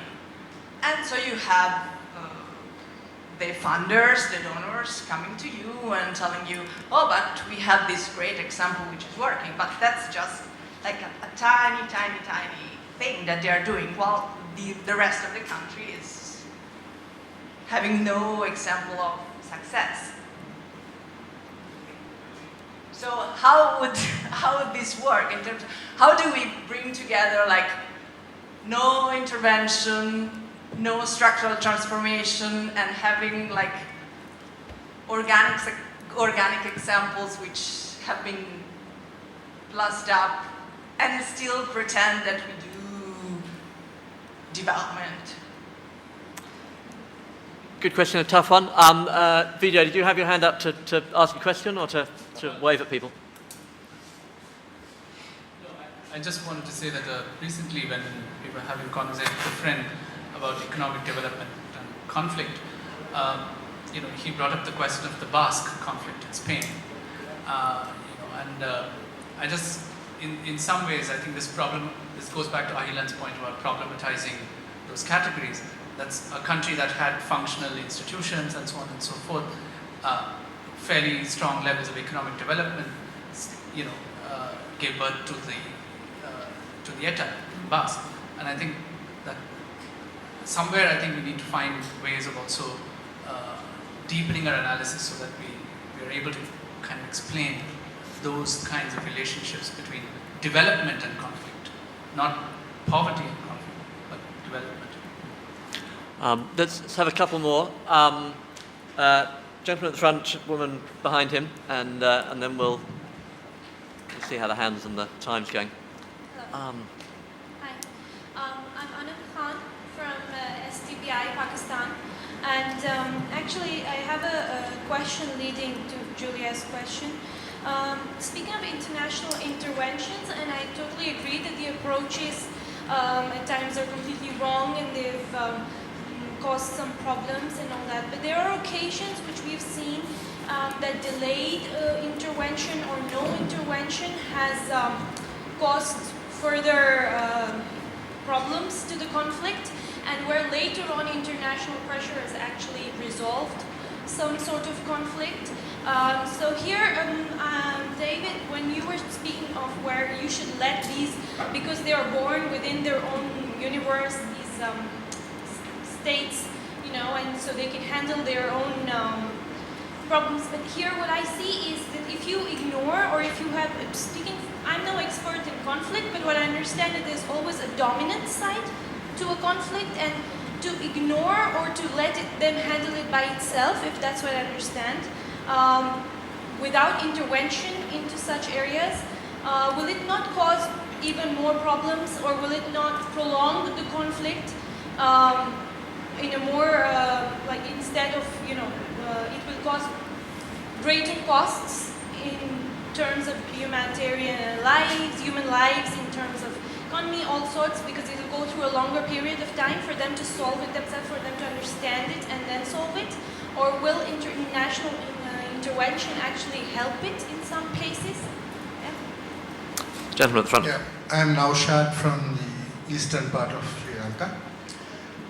Having listened through from David to Aisha to David, then Jennifer, I think Jennifer summed it up by saying no trust, no development, no war, no peace, and no intervention. Should we end it that way? You know, we have had no peace, war, intervention, no trust, no development, and should we end it by saying no intervention? Would that solve the problem and make it more organic? You know, how do we bring this vicious cycle? Thank you. Okay. Do we, the panel, do you think you can very quickly respond so that we have one more round? So be disciplined and on your toes. Let's start with Jennifer and go this way. Oh, that's as long as the cord. All right. Can you guys hear me? All right. Thank you. This question at the end is such a difficult one. How to bring the vicious cycle to an end? Would adding no intervention be the answer to that? Ultimately, the state, should have enough, thank you, the state should have enough legitimacy that it's not seen to be an intervention, but it's seen to be representative of the wishes of the people of a place, granted not always all the people, but ultimately the fact that you are posing the question as such means that a great deal of trust needs to be earned before development can move forward. And I'm going to leave it there because I think it's a brilliant question. I can't do it justice. Oh my. There's always intervention. Comes through the market, quote unquote. Comes through missionaries. Comes through this long, long process of imperialism, which is actually a gradual transformation of the world. As, since the slave trade, since capitalism began, it always had global tentacles. And Marx is actually interesting on that in the primitive accumulation chapter, because he says this is a simultaneous process. It's a long-term transformation to entrepreneurship, to small capitalism, to commodity production and the creation of an industrialized working class and urbanization within the center. But it's part and parcel with the slave trade, with that terrible, terrible integration of the world economy. It's been integrated on violence. So the question of intervention, we often, we have this magical notion of sovereignty, which was actually created for most of the world by an intervention. Colonialism and then decolonization. Let's get rid of these messes. You look at the British trying to unload Zimbabwe, get this nuisance, get this unilateral declaration of independence guy out of the way, and let a new ruling class come into power. And let's just trade as usual, right? So, what is intervention? Is intervention my friends are in Zimbabwe. They get beaten up, they get thrown out of university dormitories. I'm supposed to, not go, not talk. So I guess intervention for the interveners around this table is reinvent liberalism.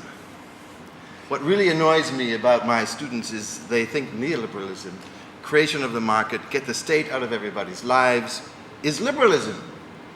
Liberalism is, yes, we have a market, yes, we have capitalism, but let's talk. Let's be free. Freedom of association. Let's criticize. Let's have trade unions. A social liberalism, you could say. So let's 100 flowers bloom. Let's work with the organics where it's safe or where your intervention isn't going to hurt too much. Let's not bomb everybody with military humanitarianism. Let's not confuse these terms of humanitarianism and securitization. Call a spade a spade. Don't call a rose by any other name. So let's just be honest, encourage, facilitate, discuss, all of these liberal buzzwords. Sir, the question is that is intervention, is not having intervention, is that possible? Especially in places where institutional structures have broken down to a point where arbiters are then required to talk. You and me are not talking to each other, so we need arbiters, which appear to our eyes as neutral arbiters. And that's where the story of intervention begins. You bring it upon yourself. So to ask the international community and say, well, please do not intervene until we tell you. Actually, we are telling them, do intervene, because we don't have the capacity to talk amongst ourselves. Now, intervention, of course, is not just benign. Intervention is not done to facilitate you and me talking. The interventionist has their own purpose as well. Which brings me to, to this conversation with Julia was trying to have on, giving examples from Afghanistan, what happens, what donors do there. I think that is donor intervention is also another form of intervention, which we very happily in conflict-ridden societies bring upon ourselves. It's actually the donors which are setting agendas. They're telling us, oh, your indigenous patterns of justice, of talking to, of community, building community relationships, they were wonderful. Why don't you try it again? Instead of telling us that, no, you have to have rule of law, you have to have greater institutional building. I mean, let's face it, societies cannot remain poised in this indigenous imagination. They have to move on. Neither states nor societies are static. But here we're looking at what's happening, which is that donors are then determining what these societies are like based on the very, very scanty information that they pick up while some of the people are in the field. Extremely, extremely deeply problematic. Vijay, going to your comment about, where places where stable societies, stable economies, I think it's not. I mean, I completely agree with you that, when I look at militancy, for instance, that's my current work. I find it very problematic when people argue that militancy happens because of poverty. Poverty is a contributor, but not necessarily a driver of violence within a place, within a society. But situations where economies are doing well, places are doing well, they have structures, and yet something happens which turns it around. I think the change happens not because there were institutions there, because we were not watching and there were no institutions there. Because in a society, elites tend to, elite formation is not a static process in itself. Every country, every state has its own formula. But there is a constant process of elite formation and elite circulation. Now, once you do not have, and these elites, mind you, these elites would want power, they would want share of the distributive process. Now, once that doesn't happen, it doesn't happen because the structures are just not there. And that's when suddenly we realize that things have relaxed. The pearls are going last, David. You've got about 45 seconds. I think it's a funny discussion where we just make assertions about the world, or assertions about books, without reflecting upon what makes those assertions possible. And even asking questions, how can we do something? We're doing something. It's possible. We just have to reflect upon how it's possible, and how it's possible to change the world and spend all this money on development and ignore structural transformation. It's because actually now we think that that's a good way of doing it, and that is what development should be. And we can't even remember what made us think that structural transformation was either good or possible. So there's no point in sort of saying, what can we do, without even beginning to understand how we do what we're doing. I mean, it seems peculiar. Thank you. Right, we can have sort of 3 or 4 more points. They can't be questions because we won't have time to answer them. And bear in mind that you're starting to keep people from their lunch, so they've got to be reasonably brief points. Gentleman at the back.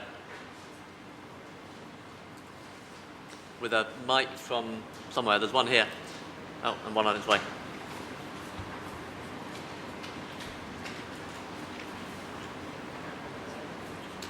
Thank you. I am Anantagiri from the Madras Institute of Development Studies, India. Thank you, all of you. I have a quick query to Jennifer. Now, what is the alternative to securitization? Is it a fad or something can be done about it? And how the current discourse of human security, of course, which has been for a long time, how working with human security through responsibilization may constitute an alternative. My quick query to Aisha, what is the context of the contemporary political war of position in Pakistan? And what is the role of judiciary there? And is there a continuity in the way the judiciary is trying to usurp politically representative power through other means? And what is the internal social dynamics behind this? Thank you. Anyone else with a burning point? Okay. Sorry, it's... No, okay. Aisha, it's such a sort of topical question. Maybe we'll go into lunch with 2 minutes from you responding to the question about Pakistan. Well, what is happening in Pakistan is again, part of what we've been discussing for the last 1 hour. It's a problem created by a very powerful military, which does not want democracy institutions, alternative institutions to strengthen. That is how it's come about. But very superficially, there are these 2 new parties, one which is represented in the parliament, and another is a party of a cleric who didn't even contest elections, who are arguing that the elections held in 2013 were fraudulent, and therefore there is this protest. I mean, the reason I was tweeting was that Islamabad at this point in time is burning. There are protesters who have taken over the national television headquarters. The army is roaming. So I do not know, whether I return to a Pakistan with a military government or and a martial law there or not. The role played by the judiciary, again, in structures where patronage systems dominated by one or the other. It can be individuals, it could be a particular kind of a regime. Now, when such patronage structures emerge, in Pakistan's case, the patronage structure is dominated by the military, then all other institutions get destroyed in the process. We saw a period, an intervening period, in which we thought the judiciary had strengthened itself. The judiciary was actually emerging as a strong alternative institution. That was certainly not the case. I mean, if you look at the subscript, if you look at the text between lines, you'd see that actually it wasn't the case. The judiciary has always supported the military. Now, in the intervening years, which means the last 3-4 years, it was playing the same role, but a bit differently. But to the naked eye, it seemed that it had emerged as an alternative institution. Now it seems to have fallen flat. And in fact, what has been happening during this, as a result of this public protest, so-called public protest, which some of us believe is engineered from the GHQ, from behind the scenes, is that just completely trash judiciary as an institution. You have these protesters sitting there, they're being ordered by the Supreme Court to move out, but they're not. So the dignity, respect of that institution, judiciary, is no longer there. So I mean, the end point is that this chaos is going to completely wash away all institution building that had happened in the past 5 years. And on that sobering note, let's go for lunch. Thank you very much to the panel. It's been a fantastic morning.